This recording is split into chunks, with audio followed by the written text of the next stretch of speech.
A lone woman at a desolate desert gas station. A brutal biker gang surrounds her. What they do next is unforgivable. But the man pulling up in the sleek Audi? That's their very last mistake. The heat shimmered off the asphalt of US Route 50, Nevada's infamous, loneliest road in America. It was a place where civilization felt like a distant memory, replaced by endless stretches of sagebrush and a vast, indifferent sky. In the middle of this emptiness stood a solitary gas station, a relic from another era. Its paint was peeling, the sign creaked in the hot wind, and a single, ancient pump stood guard like a forgotten sentinel. This is where Clara pulled in, the deep green of her Jaguar F-Pace a stark jewel against the dusty landscape. At 53, she possessed a quiet elegance that had nothing to do with the expensive vehicle she drove. It was in her posture, the calm set of her jaw, the way her eyes, the color of warm honey, took in the world with an unshakable steadiness. Dressed in a simple beige trench coat over black jeans, she moved with a purpose that defied the oppressive silence. As she began to fill the tank, the silence was shattered. A low, guttural rumble grew into a deafening roar as three heavily customized choppers thundered into the station. They were the Iron Hounds, a gang whose reputation for casual brutality was etched into the dive bars and truck stops across 3 states. Leading them was a man who looked like he was carved from granite and bad intentions. He was known only as Wrecker, a hulking figure whose massive shoulders strained the seams of his leather vest. A crude, faded tattoo of a snarling dog crawled up his thick neck. He swung his leg off his bike, his heavy boots crunching on the gravel as he swaggered toward Clara. His 2 cronies, wiry and feral-looking, fanned out behind him, cutting off any path of retreat. Well, well. What do we have here? Wrecker's voice was a gravelly rasp. He leered at the Jaguar, then at Clara. Lost, little lady? Clara didn't look up from the pump. I know exactly where I am, thank you. Her calm, British-accented reply seemed to amuse him. He circled her slowly, like a predator sizing up its prey. A long way from home, I'd say. A pretty thing like you shouldn't be out here all alone. One of his men snickered. The other cracked his knuckles, the sound sharp and menacing in the dry air. Clara finished with the pump, replacing the nozzle with a decisive click. She turned to face him, her expression unreadable. I'm not alone. My husband is meeting me here. Wrecker threw his head back and laughed, a harsh, ugly sound. Oh, he is he? And what's he gonna do? Write me a strongly worded letter? He took a step closer, invading her personal space. The air grew thick with the smell of stale beer and unwashed leather. Tell you what. You ditch him, and you can ride with a real man. Clara's gaze remained locked on Wrecker, her composure a shield of ice. I think you've had your fun. It's time for you and your friends to leave. She spoke with the finality of a queen dismissing a court jester, a tone that Wrecker, a man used to inspiring fear, was utterly unprepared for. His grin vanished, replaced by a dark flush of fury. No one talked to him like that. Especially not a woman. He saw her calmness not as strength, but as the ultimate insult. You got a real mouth on you, you know that, he snarled, his eyes narrowing to slits. The world seemed to hold its breath. The old man inside the station, a grizzled veteran named Sal, froze behind his counter, his hand hovering over the phone. He'd seen trouble before, but this felt different. Darker. Then, in a flash of vicious, unprovoked violence, Wrecker moved. He didn't punch her. He didn't shove her. He spun with shocking speed, his heavy steel-toed boot swinging up in a brutal arc. It connected with the side of Clara's face with a sickening crack that echoed in the stillness. Clara collapsed onto the concrete, a strangled cry of pain torn from her lips. Her sunglasses flew off, and her keys clattered to the ground. A thin trickle of blood welled at the corner of her mouth, a stark crimson against her pale skin. Should have kept your mouth shut, bitch, Wrecker spat, standing over her, his chest heaving with adrenaline and rage. His two cronies laughed, the sound high-pitched and cruel. They were reveling in the moment, completely oblivious to the black Audi RS7 that had just glided into the gas station, its engine a barely audible whisper. Jason Statham had been 5 minutes behind her, enjoying the rare peace of the open road. When Clara's text had said she was stopping for gas, he'd felt a faint, unexplainable prickle of unease. He'd pushed the Audi a little harder. As he pulled in, his eyes instantly found the scene. The green Jaguar. The 3 bikes. And Clara, on the ground, with 3 leather-clad figures looming over her. Time didn't slow down. It fractured. Jason's heart didn't race, it turned to a block of ice. His breath didn't catch, it became steady and measured. A switch flipped deep inside him, a mechanism honed by years in the SAS and a lifetime of confronting violence. The civilized man vanished, and the predator emerged. He stepped out of the car, his movements silent, fluid, and utterly lethal. Wrecker glanced up as Jason approached, dismissing him with a contemptuous sneer. "Who the hell is this clown? Her accountant?" Jason didn't say a word. His eyes, cold and gray as a winter sea, were locked on Wrecker, but he walked directly to Clara. He knelt, his movements economical and precise, gently helping her to sit up. His thumb brushed away the blood from her lip. "You all right, love?" he murmured, his voice a low rumble. She nodded, her hand clutching his arm, her eyes never leaving his. In that single look, a universe of trust and shared history passed between them. Wrecker smirked, emboldened by Jason's lack of immediate aggression. "This your man? You should teach her some manners." Jason rose to his full height. He wasn't as tall as Wrecker, but he radiated a density, a coiled energy that made the bigger man seem clumsy and slow. He calmly reached down, picked up Clara's keys, and placed them in her hand. Then he turned his full attention to Wrecker. "Big man, are you?"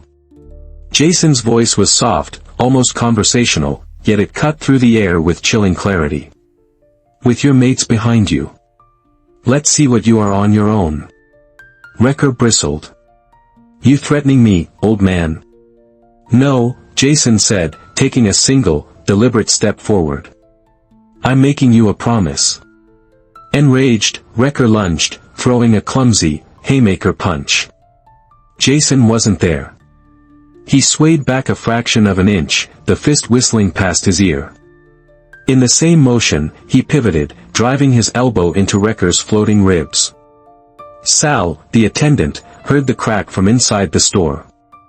Wrecker gasped, the air exploding from his lungs, and stumbled back, clutching his side.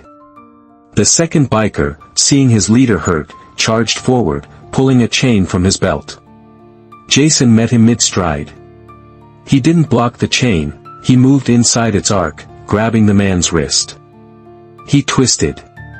A sharp snap, a scream, and Jason used the man's own momentum to slam him face-first into the side of the ice machine. The third biker, fumbling for a knife, was the unluckiest. Jason closed the distance in a heartbeat. A palm strike to the nose sent the man reeling backward. Before he could recover, Jason grabbed the back of his head and rammed it into the metal frame of the gas pump.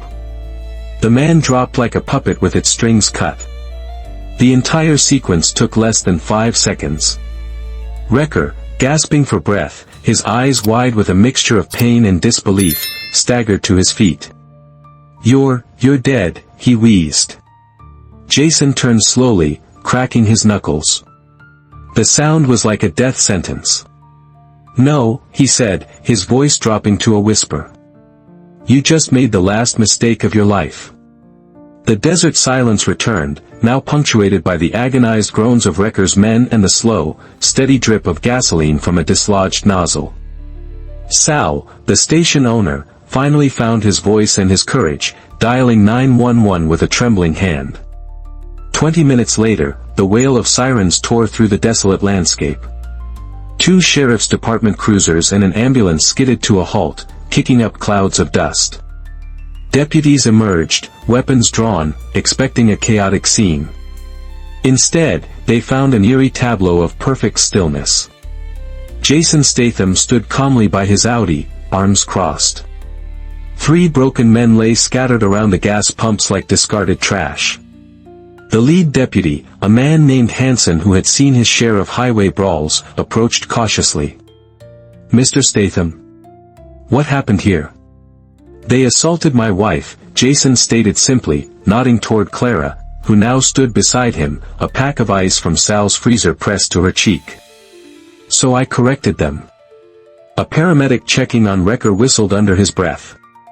"Multiple fractured ribs, dislocated shoulder, suspected orbital fracture." "What hit him?" "A truck." Clara answered, her voice cold and clear.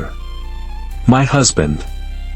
Back at the sheriff's office, the gas station's surprisingly high-definition surveillance footage told the whole story. Every angle was captured in crystal-clear detail: Wrecker's taunts, the brutal, unprovoked kick, Clara falling, and the silent, devastating storm that was Jason Statham's response. Sheriff Hanley, a lawman on the cusp of retirement, watched the playback 3 times. He turned to Jason, a slow grin spreading across his face. "Remind me to never, ever cut your wife off in traffic." That night, the story exploded. An anonymous deputy, or perhaps a clerk, leaked the footage. It went viral before the sun came up. The headlines were merciless: "Biker gang messes with the wrong couple, real-life action hero, don't touch Jason Statham's wife," and the most popular, "The Iron Hounds just got neutered." The gang, once feared, became a national laughingstock. Memes flooded the internet. Their mystique of terror evaporated overnight, replaced by humiliation. The viral video didn't just bring shame, it brought scrutiny. The FBI, citing the footage as evidence of interstate gang activity, launched a full-scale investigation into the Iron Hounds for racketeering and trafficking. Wrecker's kick had done more than injure one woman, it had signed the death warrant for his entire organization. But as Jason and Clara drove back to their secluded ranch that night, the victory felt incomplete. As they turned down their long, private driveway, Jason's eyes caught a flicker in his rearview mirror. A black Dodge Challenger, engine off, parked in the shadows a quarter-mile down the road. It didn't follow. It just sat there, watching. Jason's hands tightened on the steering wheel. "Something tells me," Clara said softly, her voice steady, "that Wrecker's friends aren't the type to learn from a video." The ranch was Jason's sanctuary, a fortress built of stone and steel, nestled deep in the Nevada hills. He had designed its security with the same meticulous detail he applied to a mission plan. That night, he didn't just lock the doors, he walked the perimeter, checking the infrared sensors, testing the pressure plates near the fence line, and ensuring every camera fed a crystal-clear image to the monitors in his study. He wasn't paranoid, he was prepared. The attack came at 2:17 a.m.